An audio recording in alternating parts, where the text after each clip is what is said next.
about to experience action like you've never heard it before. Action sports, celebrities, badasses, and massive interviews. All coming to you from the Polaris Razor Studio.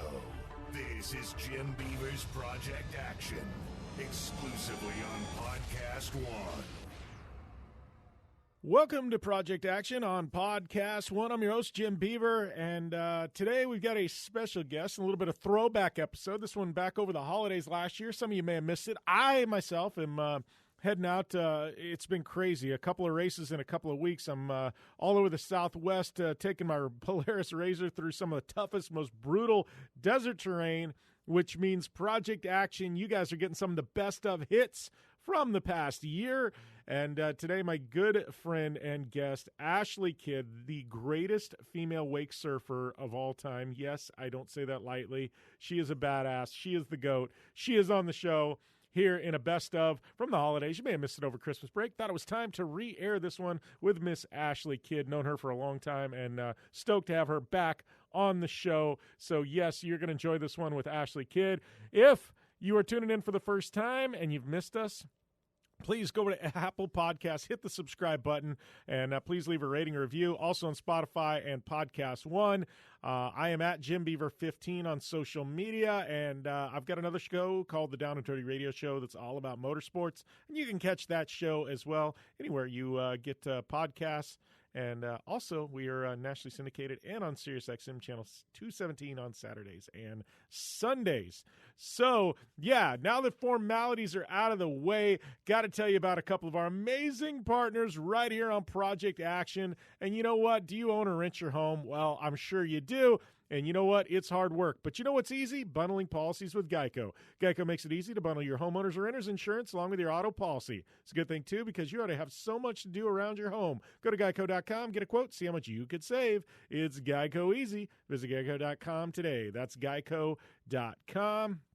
We've also got our good partners at Meguiar's, and you know, they're telling you and me that car waxes have come a really long way. And over the last few years, Meguiar's has launched the next generation of protective products with a hybrid ceramic platform that's specifically geared towards the do-it-yourselfers. It all started 2 years back when Meguiar's introduced their hybrid ceramic spray wax. It was in a bright blue bottle. Its advanced SiO2 hybrid tech delivers ceramic wax protection and durability beyond traditional waxes. Incredibly easy to use. Simply wash your car, spray Meguiar's, and then just rinse it right off. No rubbing, no curing, no buffing, no mess.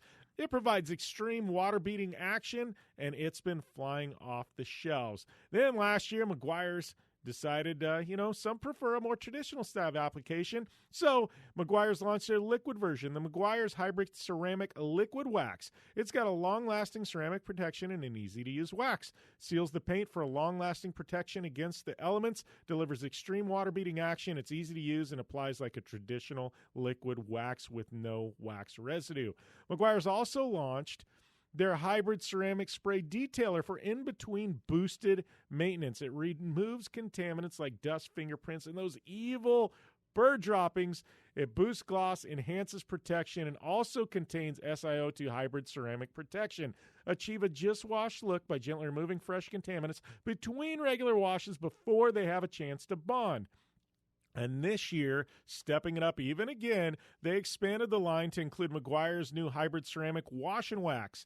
Comes in a bright orange bottle, and its unique two-liquid system together in one bucket delivers results unlike anything you've ever experienced before. It's blended with slick, low-sudsing surfactants that gently lift and wash away dirt and grime. Its SiO2 Boost is a wax additive that delivers instant water-beating protection. Working in tandem, you get a slick and clean vehicle that's beads water like crazy. Optimize your results and washing experience with Meguiar's new hybrid wash mitt that's a dual-sided wash mitt for gentle washing and an added booster wax. Meguiar's hybrid wash mitt is sold separately. Now, Meguiar's has a hybrid ceramic solution for everyone for incredible water-beating protection and durability beyond traditional waxes. It's ceramic made easy. It's Meguiar's.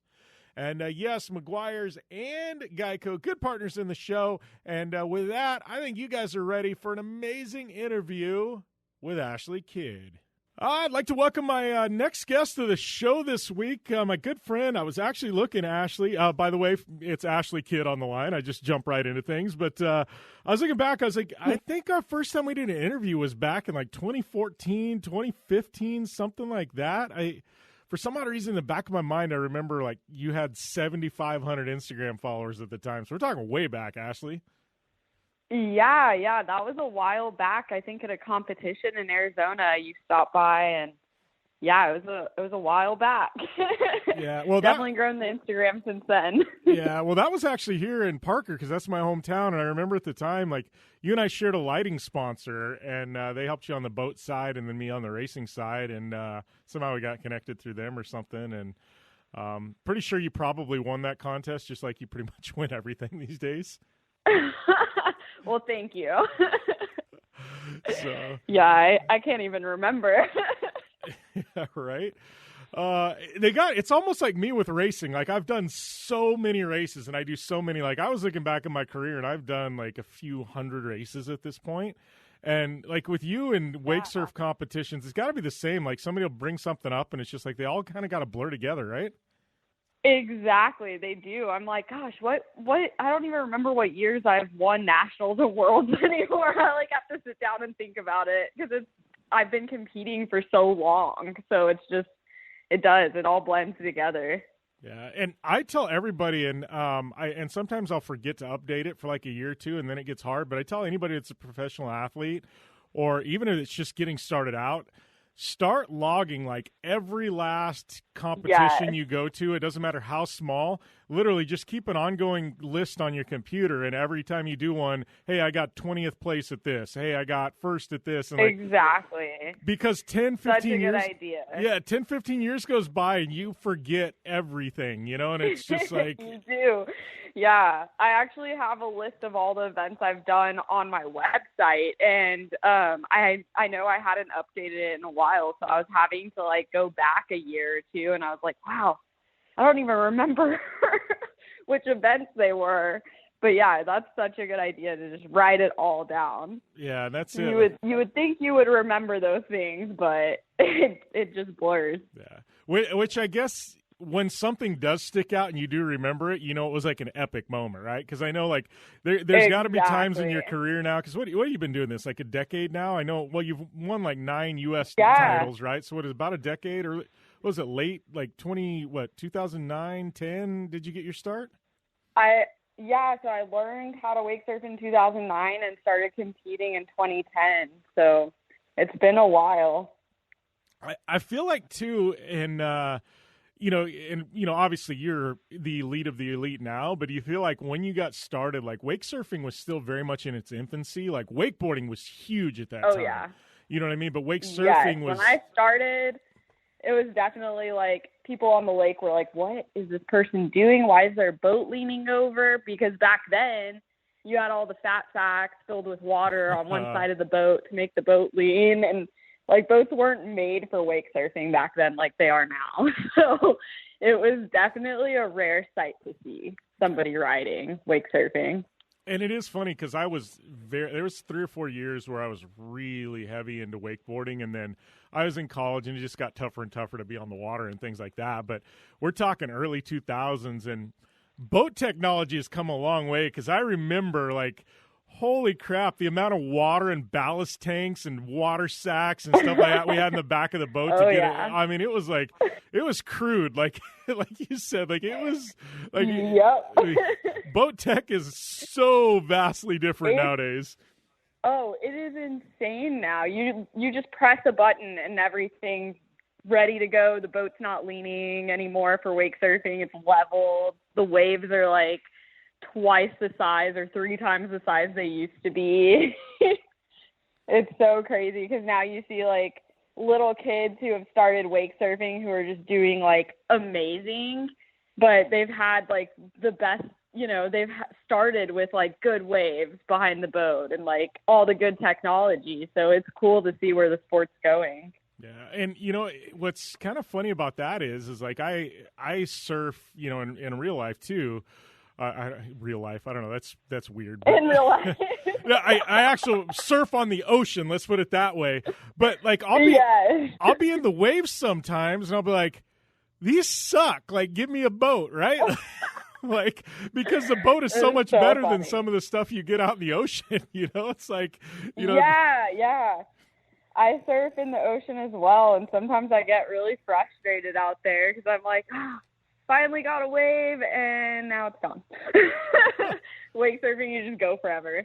Yeah, there's truth to that, in the sitting, and my daughter, she's 12, and we were in San Diego this year, and I was trying to teach her to surf, and she's like, Dad, there's a lot of waiting. I'm like, yeah.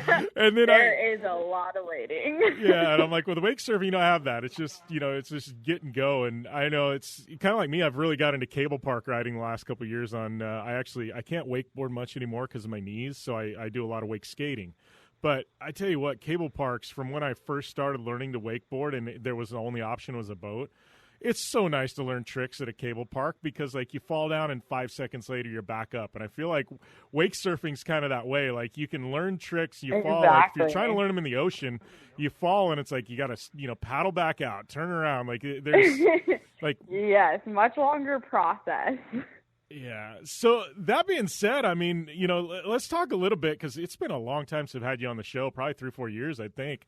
But let's kind of jump into kind of where things are now, because I know action sports as a whole is kind of, I don't want to say regressed, because I look what skateboarders are doing and BMX riders, and the progression is still there. But I mean, like with major sponsorship, things like that, it's kind of regressed a little bit. And there was some massive money 10, 15 years ago that's, there's still money there. But you're a wake surfer. I mean, that's you've got action sports, you've got wake surfing, which is kind of a niche of action sports, but you've been the one person that's really kind of pushed through and been able to get some legit corporate sponsorship. And a lot of it, I think, is, you've done phenomenal on social media. But how is it being, quote unquote, a professional wake surfer? Because you are one of the few, Ashley. Oh, thanks. Yeah. I just spend pretty much most of my time, trying to push the sport, trying to get better. With my riding, as well as, reach out to large companies and try and get some big sponsors, because that's what's going to help push the sport, as well as my channel, which, I'm trying to make wake surfing more known everywhere and get more people into it. So it's just been a constant thing for me since I started, really, that I've just continuously just been pushing at that. Yeah.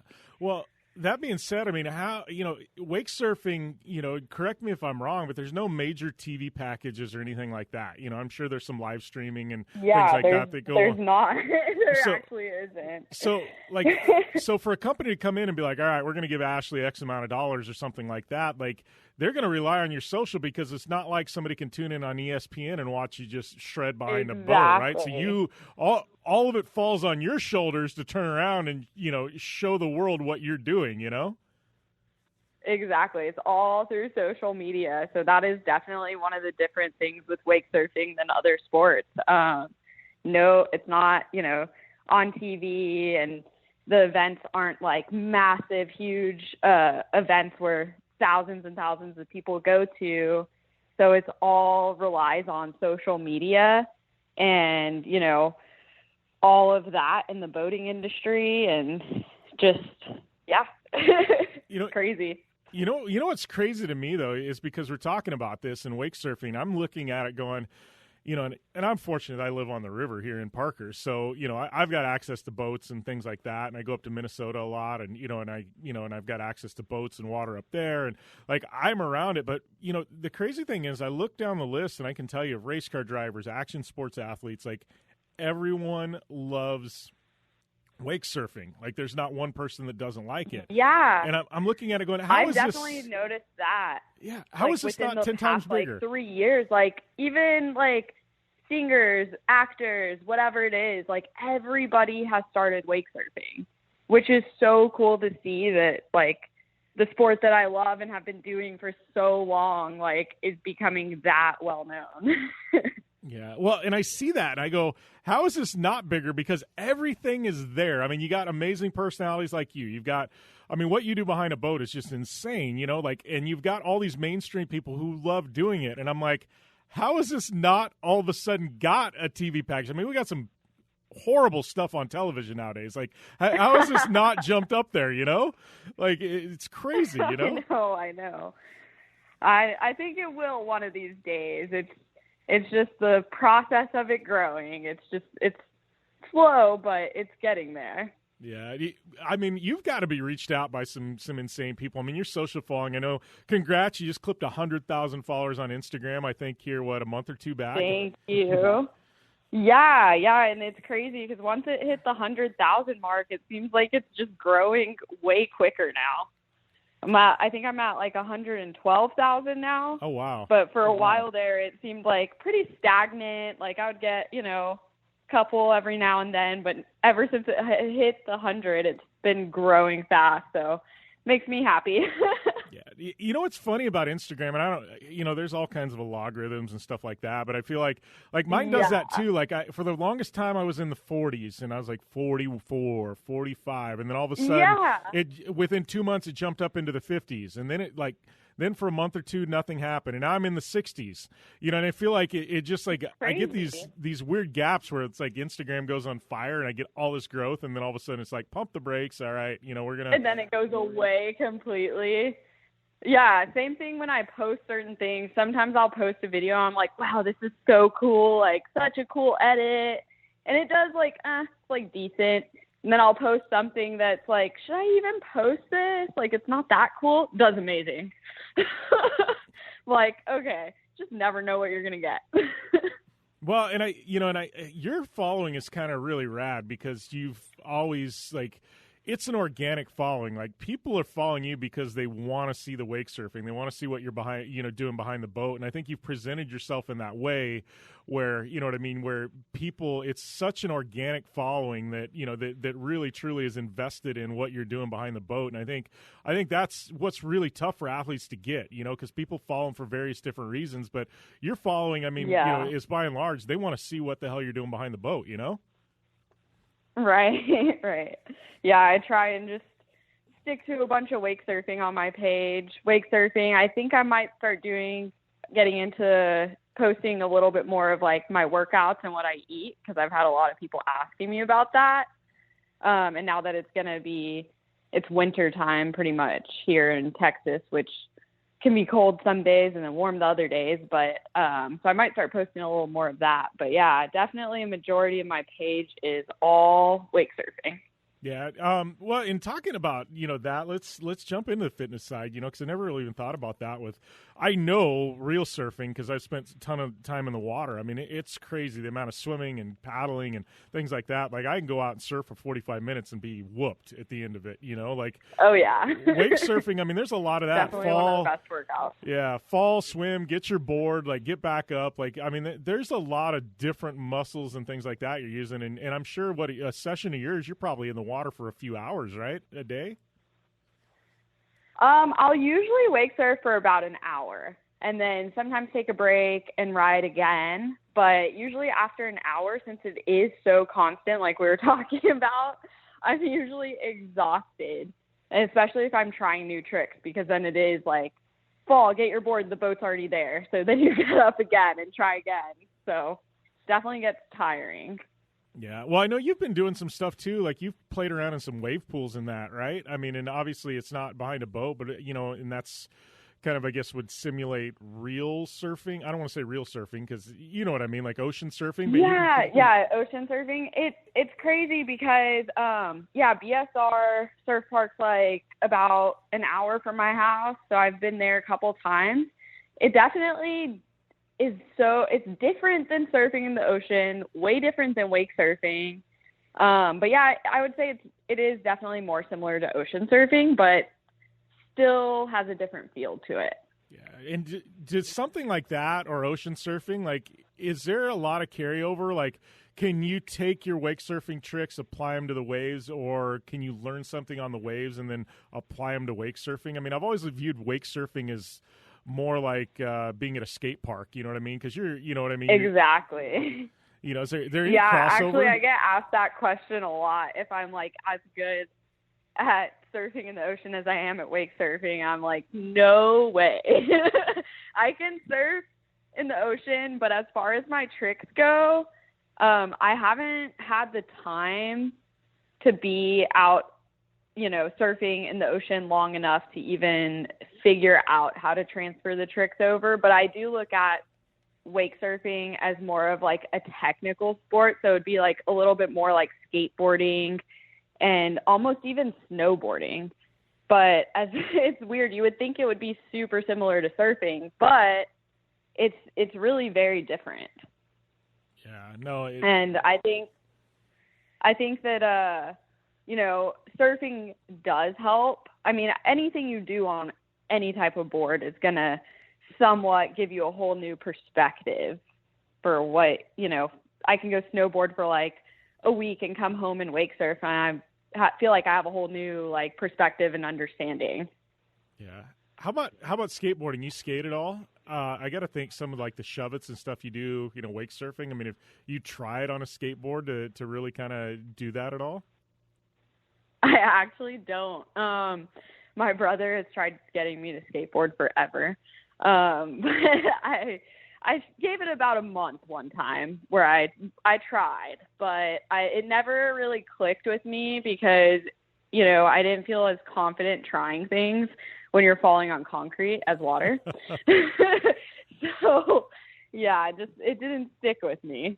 Yeah, that's a good point there. Concrete's definitely a lot harder than water. Although smacking the water at times hurts. Yeah, when I go wake surf, I'll try anything, even like a shove. Like I had never even done a shove in my entire life, but wake surfing, I'll try it a million times because I'm just going to fall in the water. So I'm like, it's not a big deal. I'm only going like 10 miles an hour. So here's a question. Obviously, we talk. You got an insane Instagram following. You're starting to get a lot of people from different walks of life, different action sports. You talked about a lot of celebrities now taking up wake surfing. You ever got any crazy DMs or anything like that, or somebody comment on one of your posts, like somebody you didn't expect, like holy crap, that person's following me, or they actually saw my post? Like, you ever get like shell shock from anybody? Yeah, actually, Ryan Sheckler commented on one of my posts before and started following me. So I was definitely, like, growing up and stuff, everyone knew about Ryan Sheckler. So I was like, what? No way. He wake surfs? He's looking at me wake surfing? That's cool. That's rad. That's one of those where you gotta send him a message, be like, hey, why don't you come to Austin? I'll take you out on the boat and give you a lesson, man. Exactly. Right? That would definitely be a cool collaboration. Yeah, that'd be super rad. But yeah, I mean, obviously, how do you, with your sponsors? I mean, you've got some heavy hitting sponsors. I mean, you've got boat companies, you've got, Conley, which is massive. How do you approach sponsors? Because I mean, there's a lot of wake surfers, but there's really only a couple that are really warrant a big investment like yourself. I mean, that's got to make you feel pretty good. I mean, how.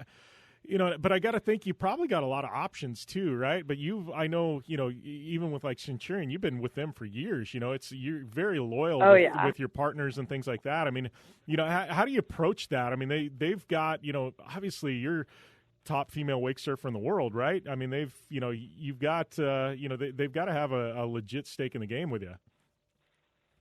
Yeah, I definitely like more of the long-term sponsorships. I've been with Centurion for 7 years now, and I just signed with them for 2 more years. So, the long-term stuff is great. And I think it's all about, communication and making each other happy with what's going on. And I'm always trying to reach out to the big brands and make sure that, they like what I'm putting out, like all my content and whatever they need me to provide.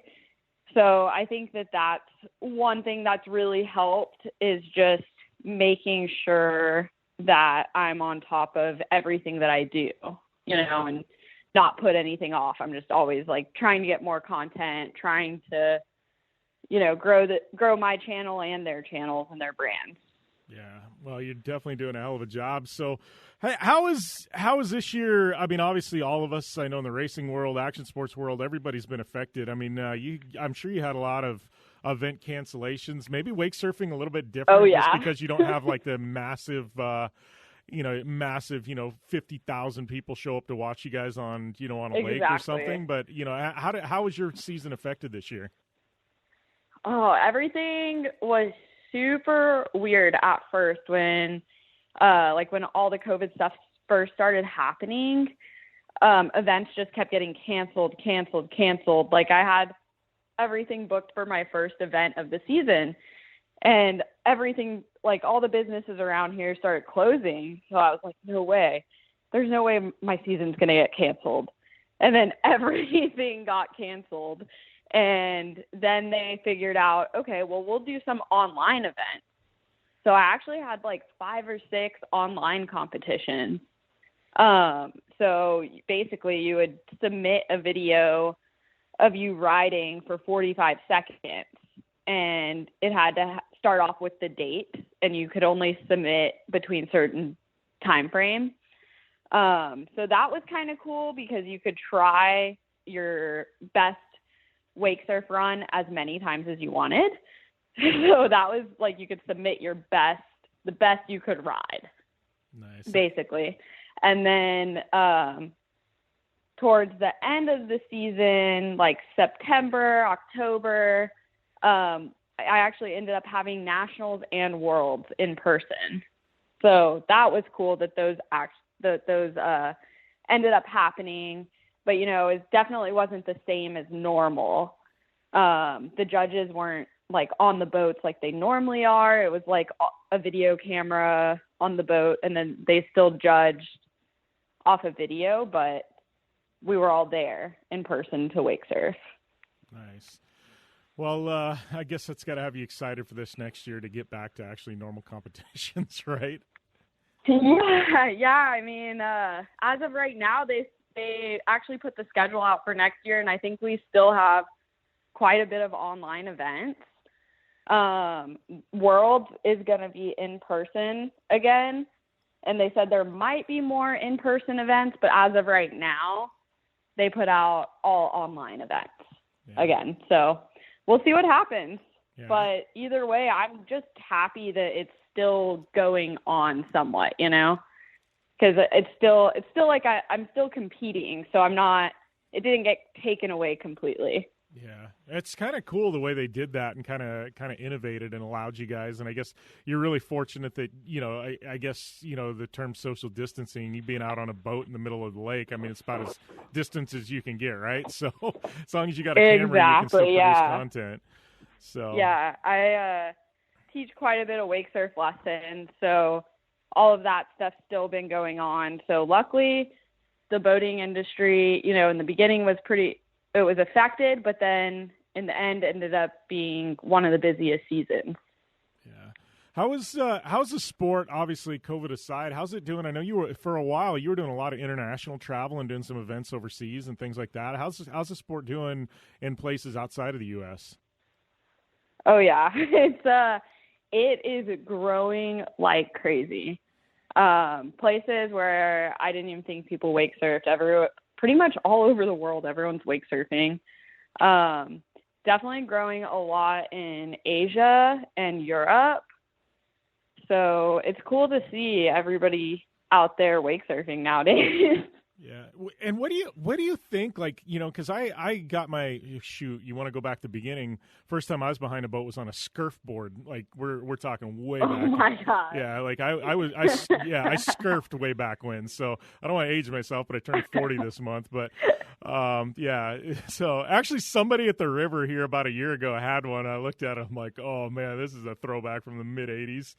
That is awesome. Yeah. So that was my very first time behind a boat, was on a surfboard in the 80s. But what do you think? I feel like wake surfing almost is, taking some of the thunder away from wakeboarding, and, wake skating's always kind of been its own niche.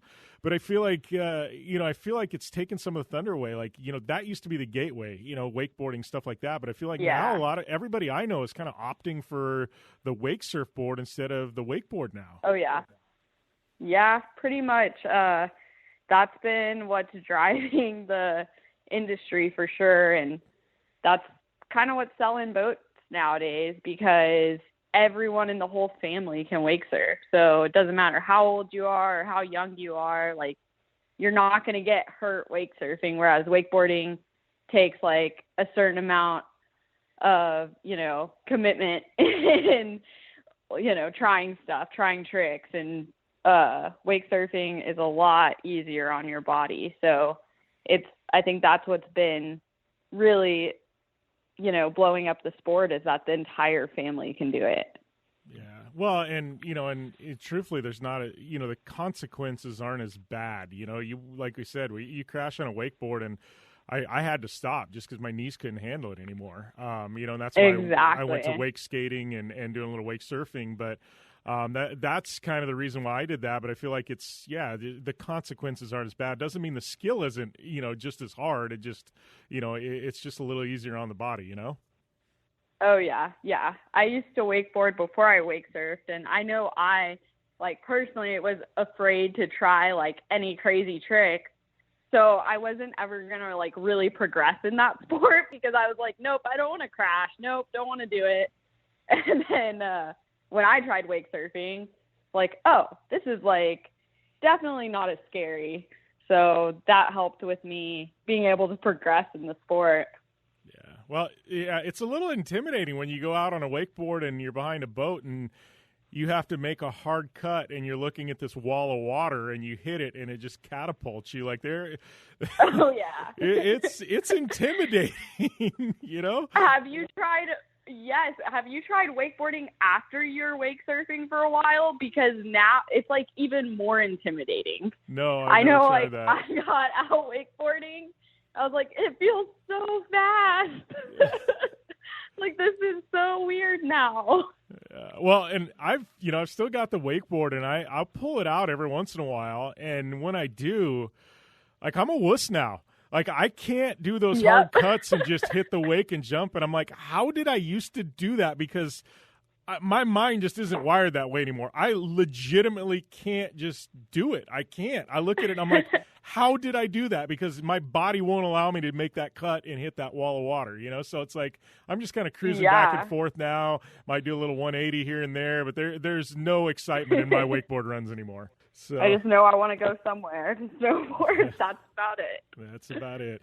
Well, Ashley, it's always fun. I appreciate you taking the time to call into the show this week. I guess you have some fun, on your snowboard trip, and hopefully you have a great holiday season. Thank you. You too. Thanks for having me on the show. Yes, Ashley Kidd, one of the GOATs, does not disappoint. Big thanks to Ashley for coming on the show. Thanks to you guys for tuning in. I am at Jim Beaver 15 on social media. Once again, head on over to Apple Podcasts, smash the subscribe button, leave a rating or review. Much appreciated for everybody who continues to support us there. Big thanks to our friends at Meguiar's. Don't forget they have a hybrid ceramic solution for everyone for incredible water beating and protection beyond the durability of traditional waxes. It's ceramic made easy.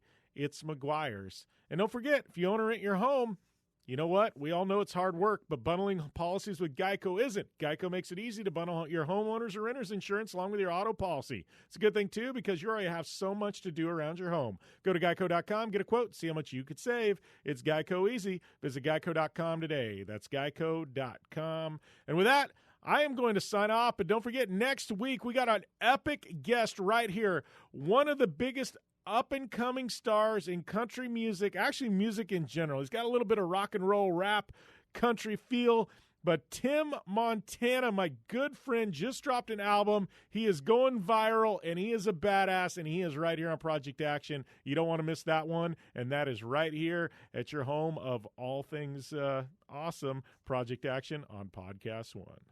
7 years ago, college wrestler Damian Hurd disappeared from a party in Gunnison, Colorado. Everyone had been drinking or whatever, the usual party scene. When, how, and why he left are questions I need your help to understand. Nobody's heard from him. No, it's just like he disappeared. From Cold Case Productions and Podcast One, Final Days on Earth, The Life and Death of Damien Hurd. I'm your host, Claire Sanama. Join me April 20th for the season premiere.